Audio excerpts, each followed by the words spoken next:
আমাদের মাঝে প্রধান অতিথি হিসেবে আমাদের এই ভালো থাকবেন। সবাইকে নতুন বছর সুন্দরভাবে শুরু করার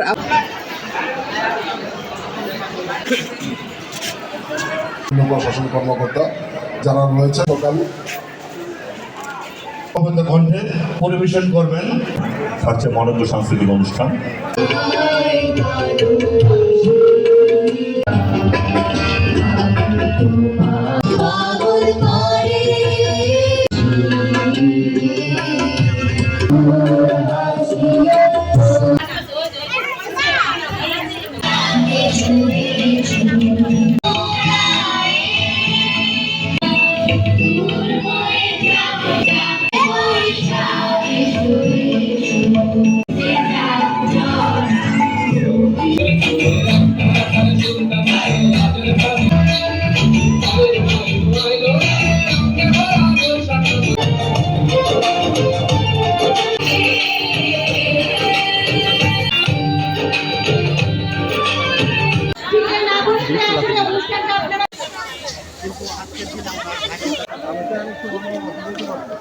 সাধারণ সম্পাদক কারুল হাসান সহ বিভিন্ন সাংস্কৃতিক সংগঠনের সম্মানিত নেতৃবৃন্দ, সম্মানিত উপস্থিতি, আমারও সকলের প্রতি নতুন বছরের শুভেচ্ছা, পয়লা বৈশাখের শুভেচ্ছা, শুভ নববর্ষ।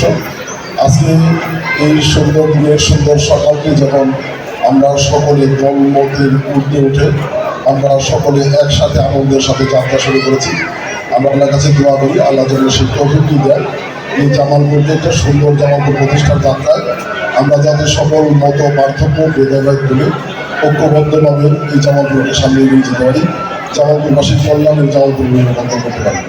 এখানে আজকের এই বৈশাখী উৎসব উদযাপন কমিটির আহ্বায়ক জামালপুরের সম্মানিত পঞ্চমু আজকের এই শুভ সকাল সহ জামালপুরের পদপ্রতিনিধিবৃন্দ আজকে মাননীয় প্রধানমন্ত্রী কৃষক কার্ডের উদ্বোধন করবেন। সেই প্রোগ্রাম হবে জামালপুরের ইসলামপুরের নাপিতের চড়ে, সেখানে আমরা যাব।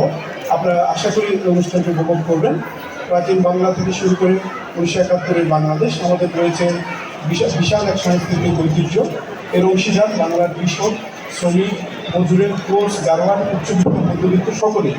আমরা আশা করি এই দিনে আমাদের এই প্রার্থনায় থাক বাংলাদেশ সন্তানরা দুধে ভাতে না থাকুক, অন্তত মাছে ভাতে থাকুক, বাংলাদেশ সমৃদ্ধিতে ভরে উঠুক। সবাইকে নববর্ষের শুভেচ্ছা জানাচ্ছি। শুভ নববর্ষ। ধন্যবাদ।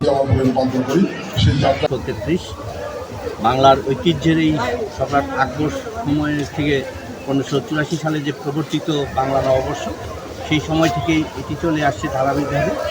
আমরা উত্তরাধিকার হিসাবে এই বাংলা নববর্ষকে লালন ঐতিহ্যভাবে পালন করে আসছি। সরকারি আশিক মাহমুদ কলেজ জামালপুর এরই ধারাবাহিকতায় আমরা এই অনুষ্ঠানটাকে সুন্দরভাবে বাঙালির চেতনায় জাগ্রত করার চেষ্টা করেছি। এবারের প্রতিপাদ্য আমাদের হয়েছে যে স্বৈরাচার নিপাত যাক, গণতন্ত্রের পুনরুত্থান। এই মধ্যে দিয়ে